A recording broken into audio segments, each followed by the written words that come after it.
What's up, everyone? My name is Rosalie Elliott. Welcome to the ultimate YouTube channel where we go around the world to explore music, psychology, philosophy, music, and so much more. And I got something really special for you today. We're going to check out Jinjer, Wallflower. I'm really excited about this one because I've listened to a couple of Jinjer songs. Check out my reactions if you're interested.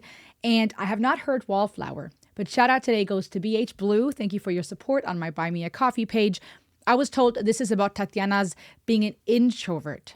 Less harsh vocals than what I've reacted to prior. So I'm very intrigued because I love to see diversity and nuance when it comes to artists and bands where at times they might surprise you with the screams, with the harsh intensity that you didn't expect. Or vice versa, you now brace yourself for something intense and heavy metal and then it's not as hard.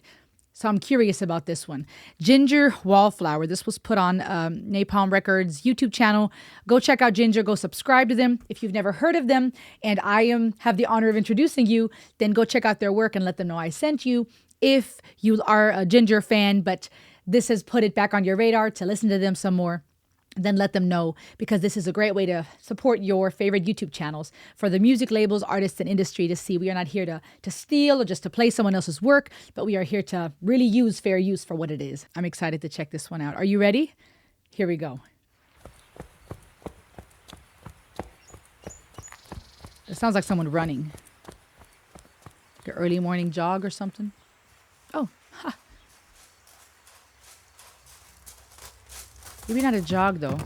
Nope. Running home, running away. I love the black and white and the red.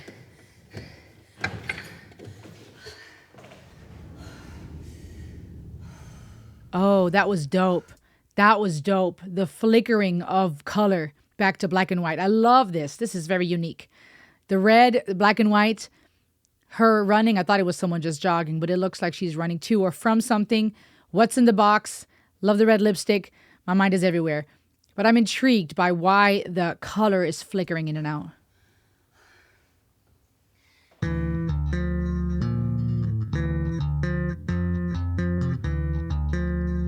Huh. Black and white wolf. Straightening the...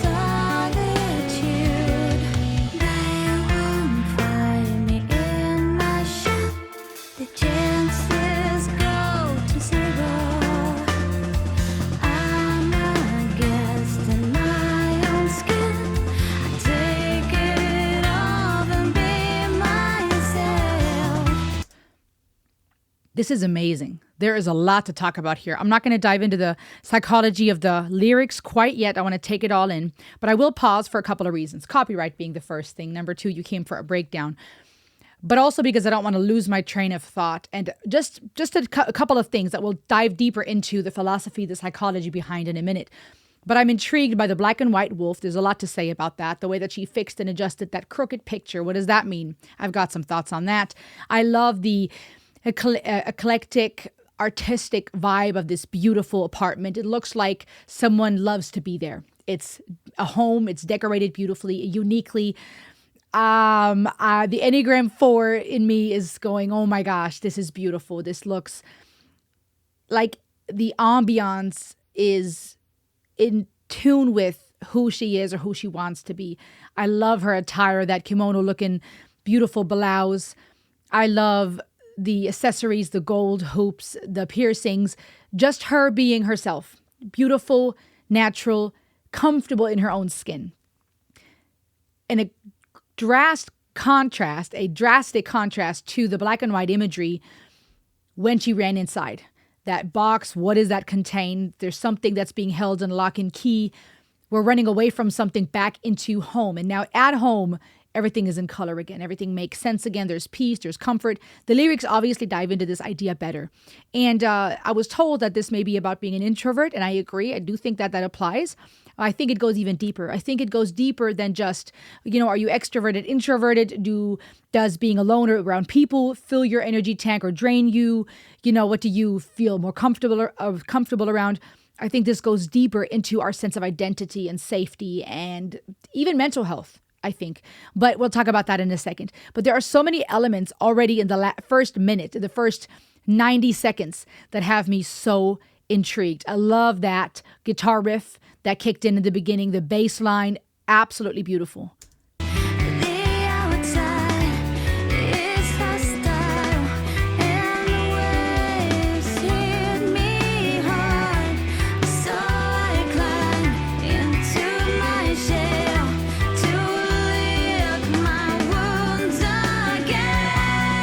Wow.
Oh my gosh. Oh my gosh.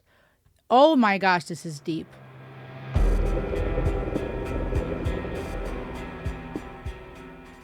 So much for, I'm going to stop here just to, not play it all the way through for copyright reasons. So much for me pausing enough to comment. I couldn't. I couldn't. I'm going to pull up the lyrics, but I don't even know where to begin. The depth of this music video and of this art is phenomenal. I'm going to go in from start, chronologically, from start to finish. Otherwise, I'm going to be all over the place.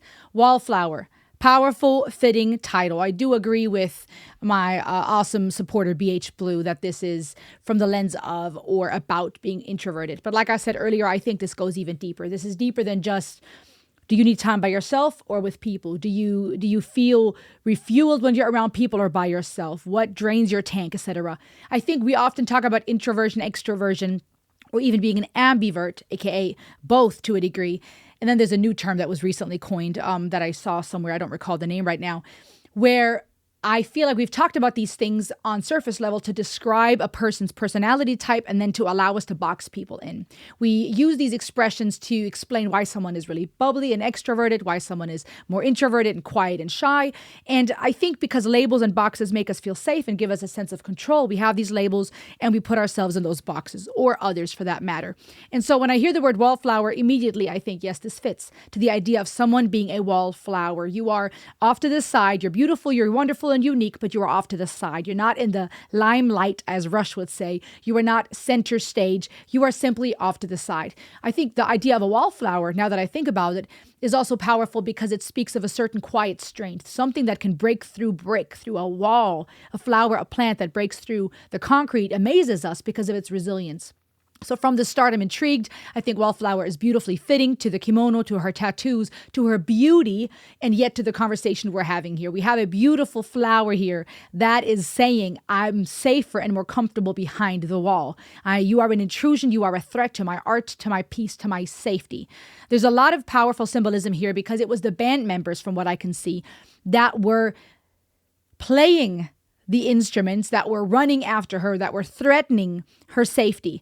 And it's wild to me, it's beautiful to me that they used band members because it is a powerful conversation about how there's this duality between needing our own space, wanting to be left in peace, wanting our castle to be our safe haven, and also we need people. This musical composition was epic because everybody came together to play. The bass carried this, the drums, the guitar. Her voice was amazing, and it was wonderful to hear a much softer side of Tatiana and of Jinjer, and then still to get the screams and the growls and the crazy gore.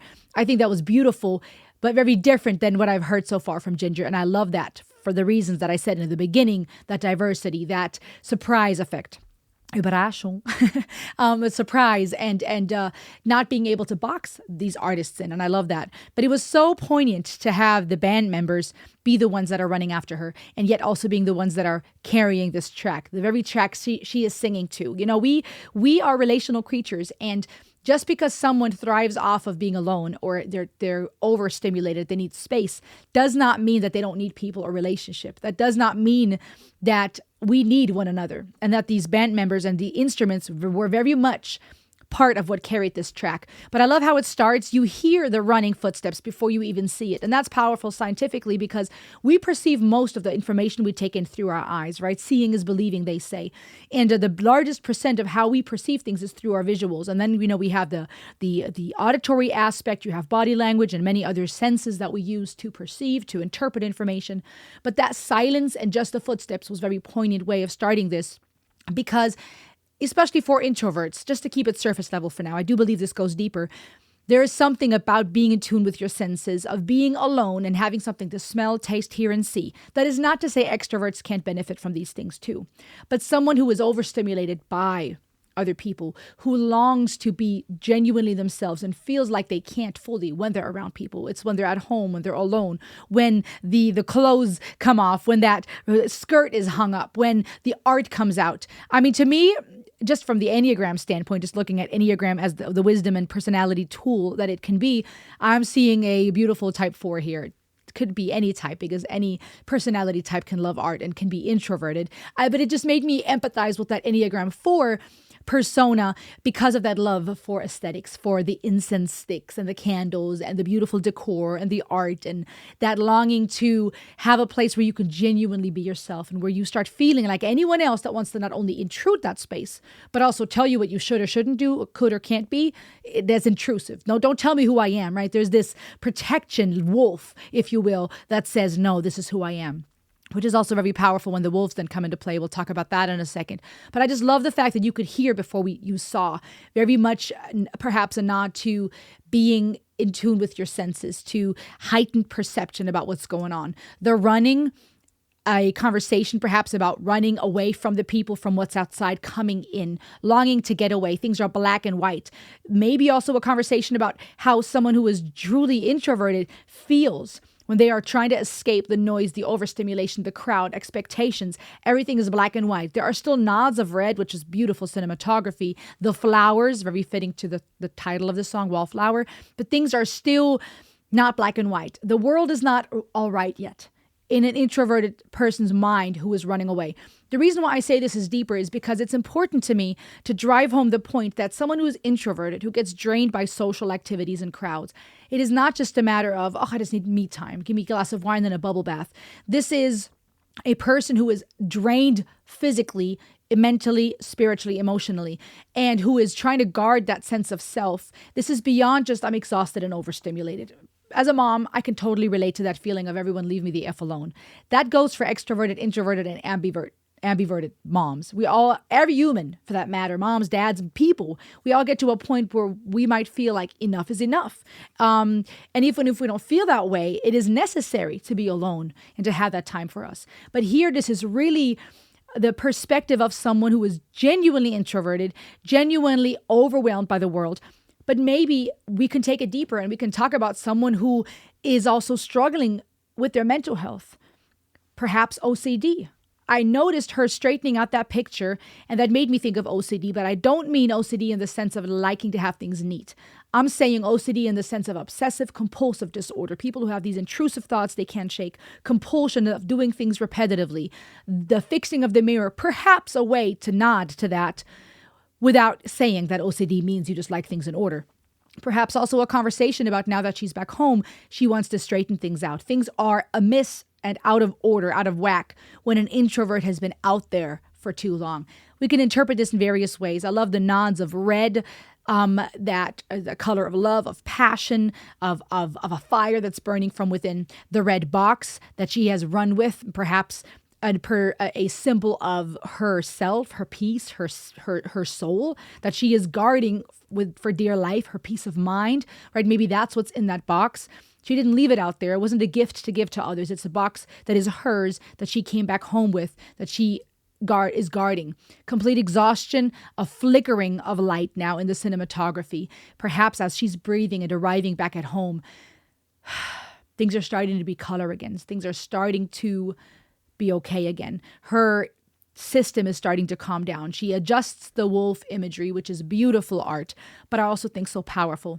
It makes me think of the two wolves that we feed. There is a saying, I want to pull it up. It says, "The which wolf do you feed?" quote is a famous Cherokee parable about the internal struggle between good and evil. It made me think of the angel and the devil, the angel and the devil on your shoulders, right? Who do you listen to?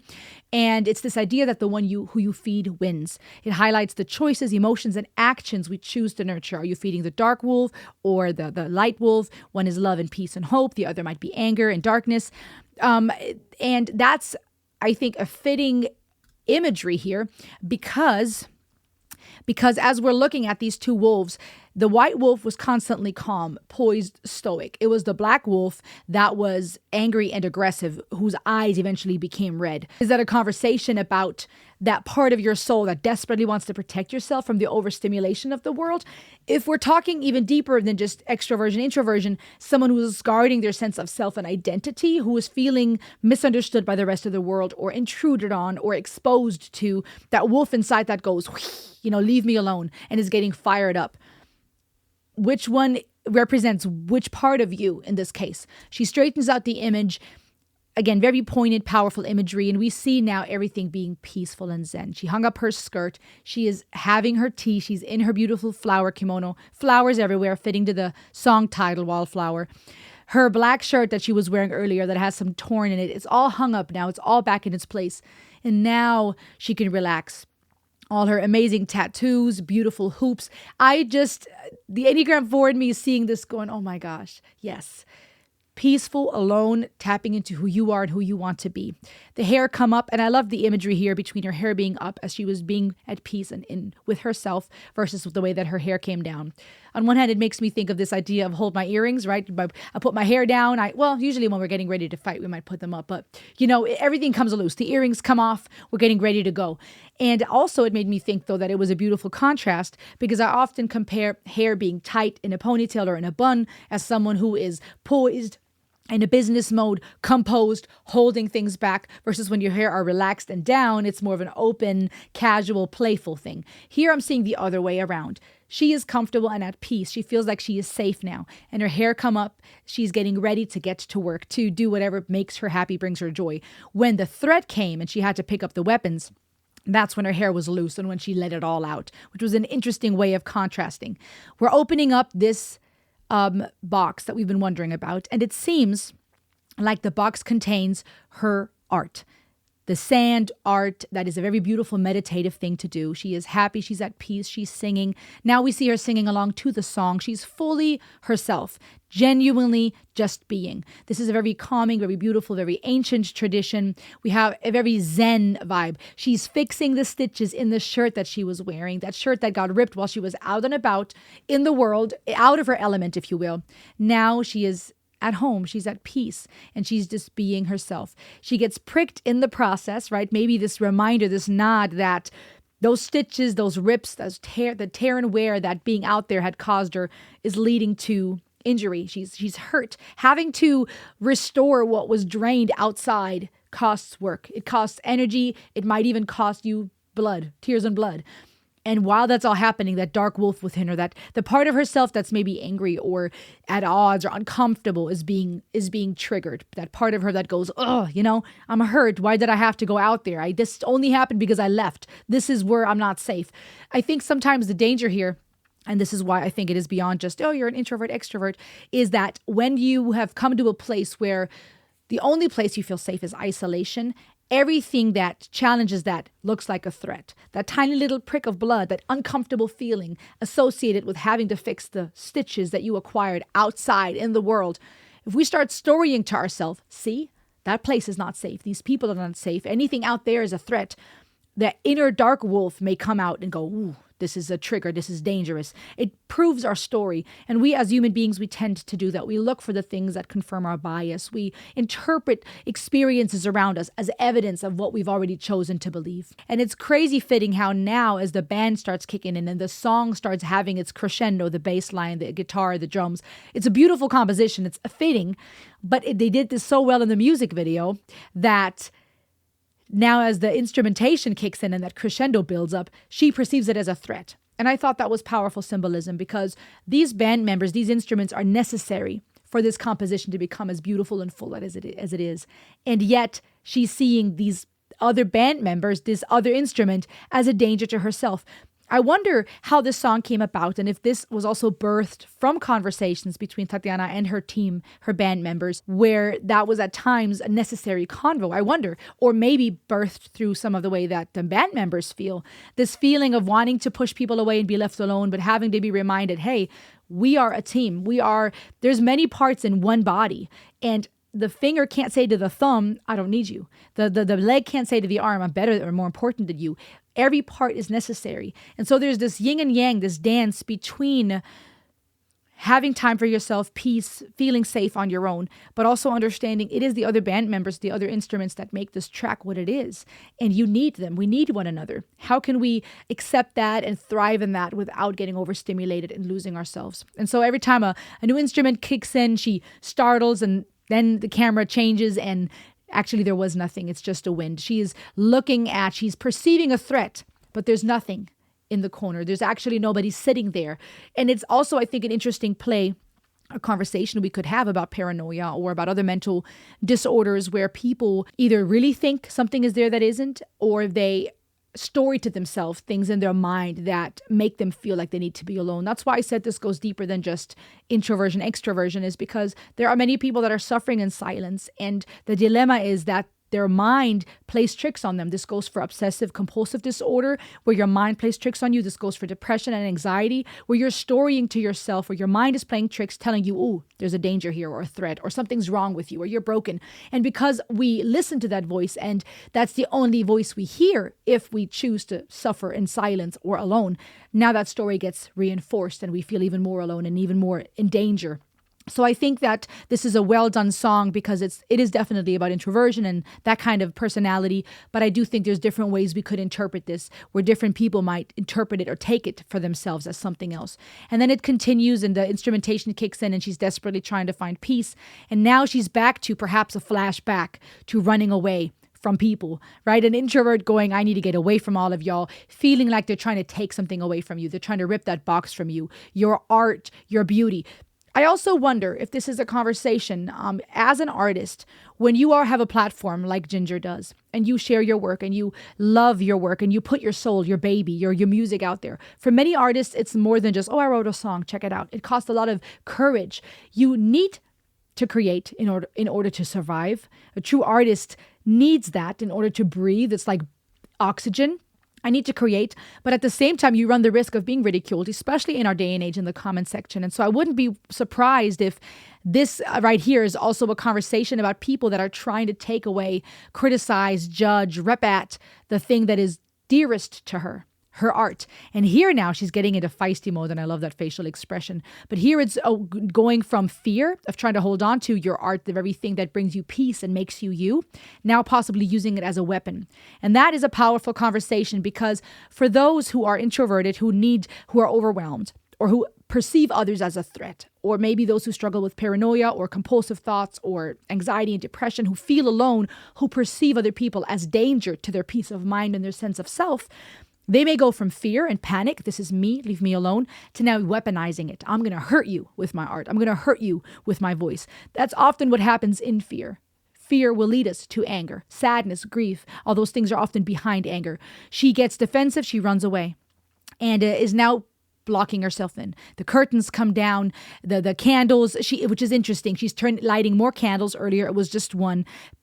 Now this place that was supposed to be Zen, one candle, the beautiful waterfall, the Zen garden, now she is trying to dive even deeper, lean even harder into what gives her peace. And I think this is another conversation, and I hope I'm not too all over the place philosophically for you guys, but this is another conversation about how the very thing that was supposed to bring us peace has now become our idol. Alone time is beautiful. Art is amazing. Candles is wonderful. All these things that we do to find some peace and enjoy ourselves are great. But when they become our coping mechanism, when they become our wall, our safe haven, and we now idolize them to the point that we let nobody else in, or we demonize everyone else, now it becomes unhealthy. Too much of anything isn't good. And if I can no longer function in society, if I now forget that I need those band members because they are part of the song, my life's song, if you will, I now start suffering in silence. And it goes from something healthy. There's nothing wrong with needing to get away from people. Introverts are no less amazing than extroverts. Matter of fact, we need both. And so now here, the very thing that was supposed to bring light, that was supposed to bring peace, she's now frantically lighting more candles, diving deeper into the art. Now she's doing it panically. The peace is gone. Now it's anger and protection and fear. Go harder on the incense, go harder with the candles. Fitting to the way that this song is building up now, the crescendo and everything getting heavier, the scream, the growl. There is a desperation in her face, a pain I'm seeing here, this anger and this it breaks my heart, because now it's gone from I'm happy, I'm at peace, to I'm losing my mind. I can't take this anymore. And everything is becoming overwhelming. And I think this is powerful, a powerful depiction. Now we're back to black and white. You see this? The color is being drained out of her. It's so fitting to an introverted person, or anyone for that matter, who feels safest when they are by themselves, when they are at peace in their own home.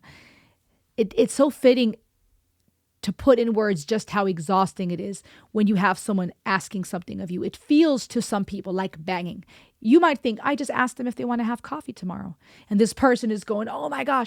It makes me also think of people who struggle with social anxieties, who who have a really hard time leaving their home or meeting up with people or committing to plans. That anxiety you feel when someone casually asks you, hey, I'm going to be in town next week, would love to see you. For some people, it might be like no big deal. I'll say yes, I'll say no. But then there are those who feel that pressure too. They haven't learned how to say no or be honest about how they feel, and they feel this immense burden. Or you have those who are introverted, who are overwhelmed and overstimulated, who now perceive that simple question or the knock as banging. It's intrusive, it's dangerous. The inner wolf is screaming, losing his mind. The white wolf still composed, still at peace. And now everything goes crazy. She's gone from just running away to now trying to solidify her solitude, guns blazing. And it's crazy how the competition takes off. Everything is going ham. I mean, this is a phenomenal composition. There's so much we could talk about. She's shooting at them. And the crazy thing is they're not getting shot. They keep playing. It's not doing anything. All over the wall, there are bullet holes. They're going ham. She can't get rid of them. The inner wolf is overwhelmed, can't handle it anymore. And in the end, they're gone, and all that's left are bullet holes. And what's crazy to me then in the end, there's only bullet holes. In the end, what was wild to me was that she is happy. She's got rid of them. And it's now the black wolf that is moving. It's now the picture of the black wolf tilting back and forth. What is that a conversation about? Imbalance? Perhaps before it was that white wolf that was out of balance. The peaceful wolf, the wolf that symbolizes peace, was out of kilter. She came home. She was drained. She simply needed some alone time to refuel her tank. The white wolf was tilted. She adjusts it and she goes and takes time for herself. And that would have fixed the problem, you would think. But then people needed more of her. People came after her. And that inner wolf, that part of her that wants to protect and defend herself, is going crazy. And it's now rocking back and forth, as if perhaps trying to find the equilibrium again, as if trying to find balance again, or as if trying to say, now this part of me is out of whack. I think there's so much symbolism here, and it's a powerful conversation. The lyrics stay in, you can be alone. You can feel like home. Breathe in, it's a place where you belong, where no one does you wrong. And this is where I say it goes deeper than just an introvert saying, I need some me time. Most of us need me time. Extroverted, ambiverted, introverted, it's human. And for an introvert, that's amplified because they feel drained by social activity. Unlike an extrovert, they are overwhelmed by it. So it is more than just, I need some me time. Introverts, everything is heightened and it is exhausting. Now you add someone with obsessive compulsive disorders, or someone with anxiety or depression, or someone with intrusive thoughts or paranoia, and you have a whole hodgepodge of turmoil within. But to say where no one does you wrong, it makes me think that this is possibly not just about an introvert who needs a little bit of me time and some mandalas to find their calm again. This is about having learned, perhaps through people actually chasing you, hurting you, ripping at you in real life, having learned that you're not safe, or having interpreted circumstances in a way that you story to yourself. When people need something of you, they're going to hurt you. They rip at you. Your castle is your fortress where you can lick your wounds. Fitting to the wolf imagery, you are people avoiding people and fall in love with solitude. Perfect introversion language here. They won't find me in my shell. The chances go to zero. I'm a guest in my own skin. This part is interesting, to lick my wounds again, because where the home becomes your fortress, if you now say, I climb into my shell, oh, I'm sorry, I skipped. I'm a guest in my own skin. That part now implies that there is a lack of internal peace. It's one thing to be at peace with me and to be overwhelmed by out there and come inside again and say, okay, I'm with me again. I love me. I'm happy. I'm at home at peace. But if you are not at peace within your own skin, where are you safe now? Now, not even the home you've retrieved to is safe. If you feel like a guest within your own skin, and this is why I think this is deeper than just introversion, because this is a person who is at turmoil within themselves. Though they won't find me in my shell, I'm a guest in my own skin. I take it off and be myself. The outside is hostile and the waves hit me hard, so I climb into my shell to lick my wounds again. Silent and satisfied. Beautiful language here, very poetic. Misunderstood and proud. This is the perfect Enneagram 4 song, I'm telling you. Biting on my tongue in fear of saying something wrong. This is also now a conversation about not only being afraid of being hurt, but of possibly hurting others, saying something wrong. Turning molehills into mountains. I feel the pressure building. Something that was small, as I said earlier. It could be someone simply asking if you want to grab coffee, but your response, that response internally is, oh God. And it feels like a mountain. It feels like this huge thing. I love this song because even just reading another memoir, an autobiography lately, I feel like there are so many more people than we realize who not only have this internal voice, but also have this struggle within that influences and shapes how they view the world and themselves much more than we realize. You could think of the most famous, most powerful, most beautiful people, and you would never know what really goes on within them. Where you learn about someone's childhood and you realize that that inner voice that says you are dumb and you'll never amount to anything sits with them longer than we would know. And these are some of the most accomplished actors and singers and people that we know, where we would think of this person as successful, powerful, full of themselves, and amazing. And then you read some of these autobiographies, or you allow to dive into someone's world and mind, and you realize, my God, people are so much more lonely and so much more insecure and so much more like me. trying to make sense of the world. We all are trying to make sense of this world. Of course, we're on different levels of that spectrum. Some of us more or less secure than the others. Some of us more at peace or at more in a different place in our healing journey. But we're all trying to make sense of this world. And there are so many more people than you realize that actually are just looking for love and acceptance and peace. And it's so fascinating and also comforting to realize you're not alone. And maybe it was as simple as saying my batteries are low. That's what it's all about. Maybe it's not that the people knocking at my door are actually trying to break in. Maybe that's the story I'm telling myself. Maybe no one's actually chasing after me and ripping out my clothes. Some people are. Some people have caused other people hurt. Yes, there is a risk of you being hurt out there. But also how much of that is reality and how much of that is our perception. Maybe it's just that my batteries are low and that is what this is about. And I love how there is this conversation about it, what an introvert really is going through. It's really not just, I need some me time. This is an internal battle of feeling completely drained, overwhelmed, and lost, longing to come to a place of solitude, perceiving intrusion, perceiving other people or other people needing something from you, approaching you as a threat to your peace. But also perhaps letting us into the mind of someone who feels that level of isolation and then bringing it back to the simplicity of things. That's all that it's about. The batteries are low. Absolutely from the lens of an introvert, I feel. And like I said, perhaps also letting us into just how difficult it is for those who are overwhelmed, but also those perhaps who struggle with other mental disorders and things that make them feel alone. And I hope in a way that this song can show you that you are not alone, number one, that these band members that were playing in her home were part of the team, and we need this dance between relationship and isolation, and that it's okay to need time alone, that it's healthy to look for peace and to want to have a place where you can be yourself, where you can create, where you can be the artist, where you don't owe anybody an explanation. And perhaps also a conversation about asking ourselves, what is really happening? Am I being chased? Am I being intruded on? Or do I simply need time for me? Is that what it's all about? That my batteries are low? And if your batteries are low, I hope that this brought you some joy. You can take a deep breath and remember you're loved. And I will see you on the next ride. Make sure to subscribe. Ayo!